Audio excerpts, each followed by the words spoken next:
Bonjour à tous et bienvenue à la Drive Digital Academy. Aujourd'hui, on va vous présenter le DSA et voir comment l'automatisation se met au service de la performance. Je m'appelle Romain et je suis search spécialiste, spécialisé justement dans les solutions d'automatisation Google. Et bonjour, je suis Amélie, également search spécialiste sur l'automatisation et particulièrement sur les annonces search. Avant de commencer, j'aimerais vous rappeler que 3 vendredis par mois, vous pouvez découvrir les nouvelles formations sur Drive Digital Academy. N'hésitez pas à consulter le programme pour connaître le prochain sujet en vous rendant sur l'adresse qui s'affiche à l'écran. Aujourd'hui, l'agenda, c'est donc concernant le DSA, pourquoi utiliser la solution Dynamic Search Ads. On va vous présenter les différents ciblages qu'on peut mettre en place via le DSA. On va voir ensuite comment créer une campagne DSA dans la nouvelle interface AdWords. Et enfin, on va parler de comment être sûr d'avoir les meilleures performances possibles via cette solution. On va commencer par pourquoi utiliser la solution Dynamic Search Ads. Alors, comme vous le savez sans doute, 15% des requêtes sur Google sont nouvelles tous les jours. En effet, bien que vous ayez la moitié de vos keywords qui sont complétés par vous-même, sachez que les internautes également recherchent des requêtes sur lesquelles vous n'êtes pas positionné. Vous passez donc à côté d'un trafic important. Grâce au Dynamic Search Ads, il est possible de capturer ce trafic incrémental et donc de s'assurer d'avoir la meilleure couverture possible. Le contenu de votre site web est de plus en plus volumineux et dynamique. Il est donc de plus en plus difficile de s'assurer d'avoir tous les mots-clés les plus pertinents et surtout qui couvrent l'intégralité de votre site web. C'est pour ça que grâce au DSA, vous avez maintenant la possibilité de scroller l'intégralité de votre site et donc de vous positionner sur des couvertures de requêtes que vous n'aviez pas jusqu'alors. Comment le DSA apporte donc du trafic incrémental de qualité ? Dans un premier temps, vous allez donc spécifier les pages de votre site web, le budget quotidien et votre modèle d'annonce, de la même manière que vous ferez pour une création d'une campagne classique. Ensuite, l'utilisateur fera donc une requête. Dans cet exemple, c'est une requête d'un hôtel à New York, mais surtout au niveau budget. Dans votre cas, par exemple, vous auriez pris juste le mot-clé « hôtel à New York », alors que l'internaute recherche essentiellement le budget. Si aucun mot-clé exact n'est éligible pour se positionner sur la requête de votre utilisateur, le DSA va donc faire son travail. Il va donc aller rechercher la page qui correspond le mieux à la requête de l'utilisateur. Et ainsi, une annonce sera générée dynamiquement avec le titre et l'URL de destination qui correspond à la requête de l'utilisateur et s'assurer d'arriver directement sur votre site. Il y a plein de bénéfices à faire du DSA. Premièrement, le reach et la performance. Le DSA génère des clics incrémentaux avec un ROI équivalent, voire même meilleur que ce que vous pouvez avoir et surtout complété avec du smart bidding. Également, une efficacité et un gain de temps. Un gain de temps car vous n'avez plus besoin de rajouter des mots-clés auxquels vous n'auriez pas pensé si par exemple vous augmentez la taille de votre site ou ajoutez de nouveaux contenus. Également efficacité parce que c'est basé effectivement sur l'inventaire qu'il y a directement sur votre site et vous assurez d'avoir la meilleure couverture possible. La couverture maximale, on en parlait donc. Avec vos mots-clés, vous allez effectivement penser à ce qui est d'après vous le plus pertinent pour votre business, mais également pour les internautes. Avec le DSA, vous vous assurez d'être potentiellement sur des mots-clés ou des recherches auxquelles vous n'aurez pas pensé. Et enfin, la transparence et du contrôle. La transparence grâce au reporting qui vous permettra effectivement d'analyser les performances de chacune des annonces DSA ou même de vos campagnes. Et enfin, le contrôle car vous avez la possibilité de gérer la description de votre annonce et d'y mettre les enchères grâce au smart bidding de vos ad groups ou campagnes DSA. Grâce à tout ça, la performance de vos mots-clés classiques et le ciblage DSA génère 15% de clics supplémentaires, 30% de CTR en plus, un CPC 30% plus inférieur et un CPA 35% inférieur. Soit au total, 86% du trafic est incrémental grâce au DSA. Donc maintenant, voyons la présentation des ciblages DSA avec Romain. Super. Du coup, l'idée, c'est de vous présenter les différents ciblages qu'on peut mettre en place pour le DSA. En gros, il y a des ciblages où on va avoir beaucoup de contrôle et des ciblages où on va avoir un meilleur reach. L'idée est de savoir lequel est adapté pour vous et lequel vous pouvez mettre en place.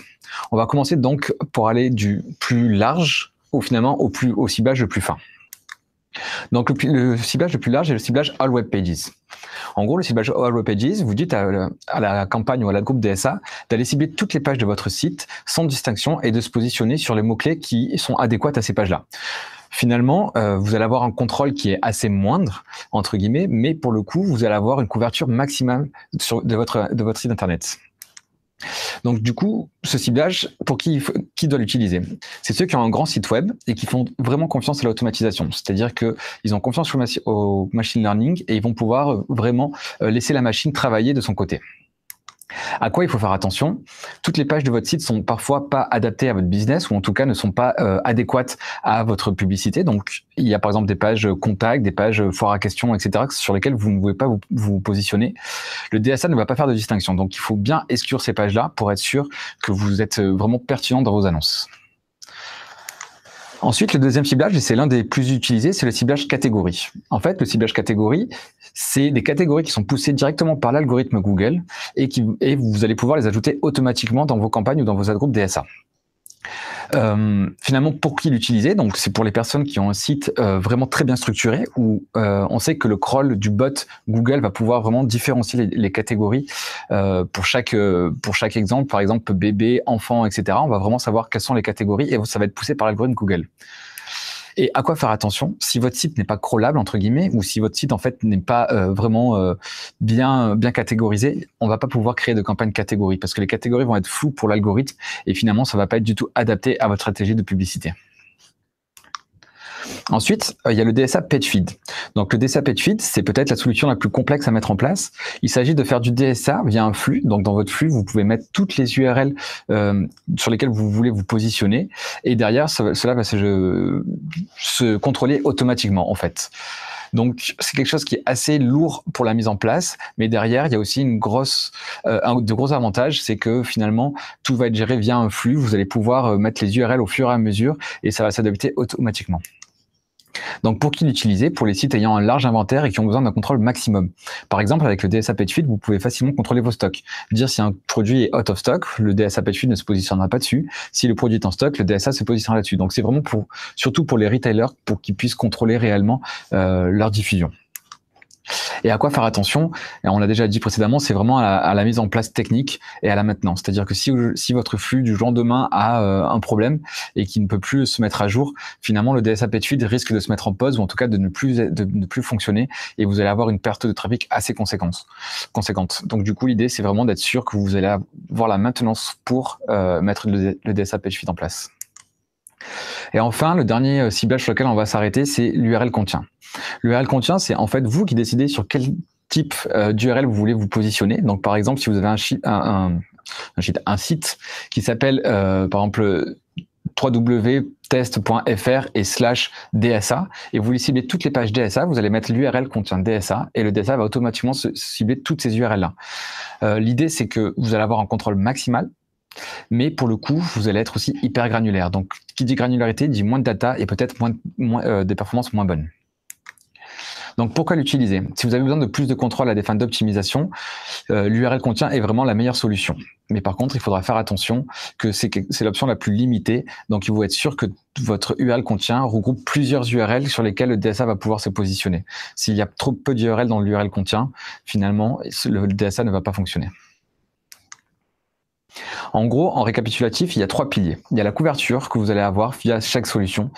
Le but, c'est d'avoir une couverture maximale, donc que ça soit avec les différentes solutions. Il faut juste s'assurer que toutes les pages soient ciblées par DSA ou en tout cas toutes les pages adéquates à votre business. Il faut aussi avoir un contrôle, c'est-à-dire être sûr que vous allez pouvoir contrôler vos performances via les différents ciblages que vous avez mis en place.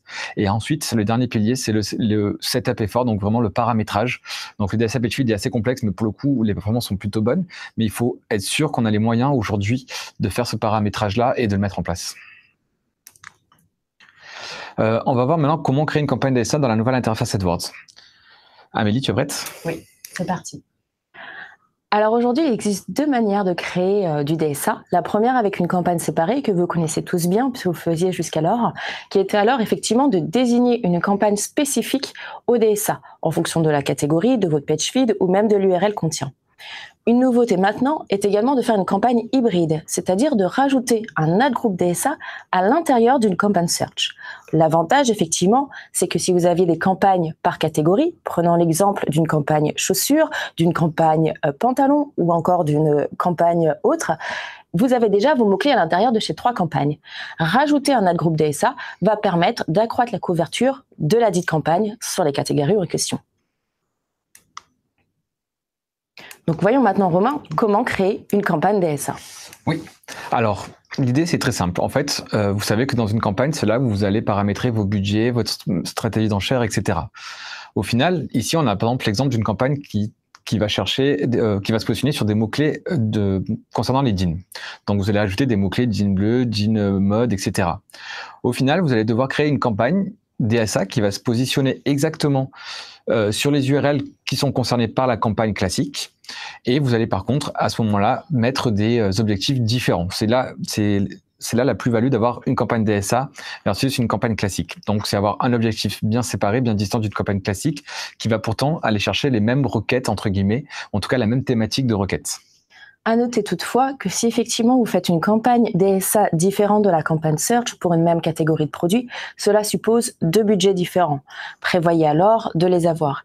Également, si vous mettez en place l'automation et que vous avez par exemple un target CPA très précis pour votre catégorie de jeans, comme on peut le voir sur la première campagne search, assurez-vous que la campagne Dynamic Search Ads a également le même paramétrage du target CPA. Sinon, lors de vos reporting, vous allez comparer 2 campagnes avec pour autant la même similarité en termes de catégorie de produits, mais différentes par rapport au CPA. Donc, à bien prendre en compte lors de votre reporting. Ensuite, on a la campagne hybride. Donc, une campagne hybride, c'est une campagne classique où à l'intérieur, des ad groups classiques sont présents, mais aussi un ad group DSA. Donc, l'idée, c'est que, en fait, avec ce type-là de campagne hybride, vous avez un budget, enfin, en tout cas, vous avez des paramétrages qui sont similaires que ce soit pour le DSA ou pour la campagne ou les ad groups classiques, pardon. Et finalement, le DSA va s'intégrer et compléter tous les ad groups, compléter les ad groups classiques via des annonces dynamiques. L'avantage, comme on peut le voir ici, c'est qu'effectivement, vous avez un budget commun. Pas besoin donc d'aller chercher un budget incrémental. De plus, étant donné que vous êtes dans la même catégorie, au moment du reporting, beaucoup plus simple. Si vous faites un reporting juste pour savoir sur la catégorie jean comment se comporte votre campagne, vous n'avez qu'une seule campagne à regarder. Au global, votre CPA, si vous en avez mis un en place, sera respecté et surtout, vous pourrez voir comment il fonctionnera. Le budget également sera propre à votre catégorie et pas dissocié en fonction du type de campagne. Exactement. Donc maintenant, on va voir concrètement comment ça se crée dans AdWords. Finalement, vous devez aller sur le site et puis là, vous allez cliquer sur paramètres avancés et là, vous allez pouvoir cliquer sur Enable Dynamic Search Ads. Ça veut dire que vous autorisez votre campagne à finalement intégrer des ad groups DSA. Donc ensuite, effectivement, une fois que vous avez pu rendre votre campagne éligible, vous devez juste déterminer si vous voulez le mettre au niveau du site ou effectivement, comme l'avait expliqué précédemment Romain, si vous voulez utiliser le page feed en fonction de si vous êtes un retailer, par exemple, et surtout de la complexité de votre site. Donc c'est la deuxième option ensuite à choisir une fois que vous avez rentré votre nom de domaine.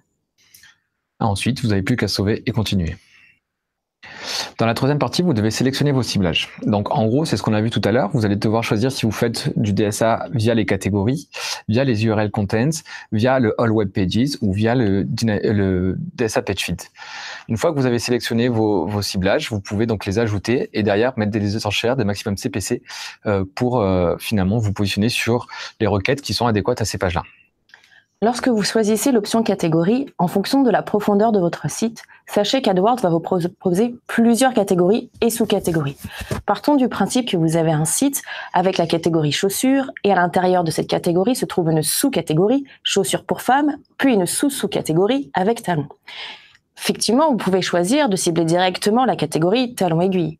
Nous vous recommandons néanmoins de rester plutôt à la catégorie la plus supérieure pour vous assurer d'avoir une couverture maximum. Puisqu'effectivement, plus vous allez dans le granulaire, plus vous risquez, lorsque vous allez créer vos ad groups DSA, de passer à côté de certaines couvertures de catégories. Et enfin, il vous reste plus qu'à créer vos annonces DSA. Donc assez simple, le titre se génère automatiquement, l'URL finale se génère automatiquement selon les ciblages que vous avez choisis, et donc il vous reste plus qu'à écrire finalement le corps de l'annonce. Pour le corps de l'annonce, on vous recommande d'être assez générique finalement, puisque le DSA va personnaliser le titre de l'annonce et va pouvoir vraiment adapter l'annonce à la requête.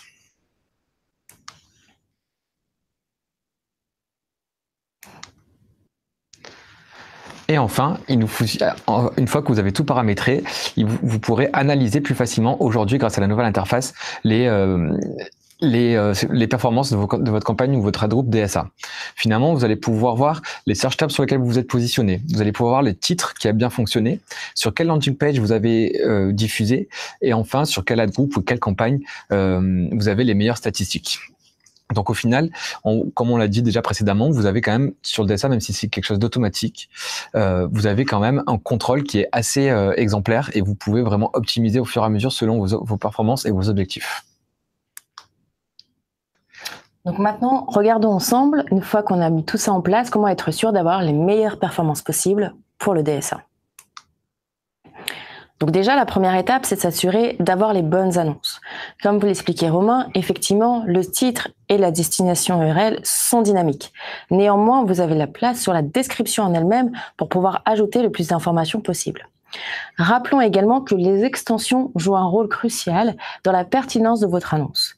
Comme pour les autres annonces classiques, on recommande de mettre le plus d'extensions possible afin que le système puisse juger la plus pertinente à associer avec votre annonce DSA ou votre annonce classique lors de la diffusion. Pour rappel, jusqu'à 4 extensions peuvent être diffusées en même temps. Donc n'hésitez pas à en mettre le plus possible dans AdWords afin d'avoir l'extension la plus pertinente. Et je rajouterais aussi qu'il faut créer au minimum 3 annonces dans un ad group DSA ou dans une campagne DSA. L'idée, c'est finalement d'avoir une variété d'annonces assez claire et de pouvoir diffuser sur celles qui performent le mieux. Cette recommandation, effectivement, s'applique aussi pour vos autres campagnes search. On recommande toujours d'avoir un minimum de 3 annonces. Ceci afin de s'assurer d'être sur la meilleure couverture de requêtes possible. Ensuite, on vous demandera d'avoir une bonne stratégie d'audience. L'idée, c'est de ne pas revoir au global les stratégies d'audience qu'on peut mettre en place, mais juste de vous dire, voilà, une stratégie d'audience, il faut qu'elle soit la plus simple possible, mais qu'on s'assure de couvrir vraiment tous les internautes qui sont venus sur votre site. Et aussi d'avoir du reach grâce aux listes similaires audience. Donc l'idée, c'est plus vous avez de listes d'audience sur vos campagnes DSA, plus on aura de signaux pour pouvoir vraiment comprendre ce qui se passe.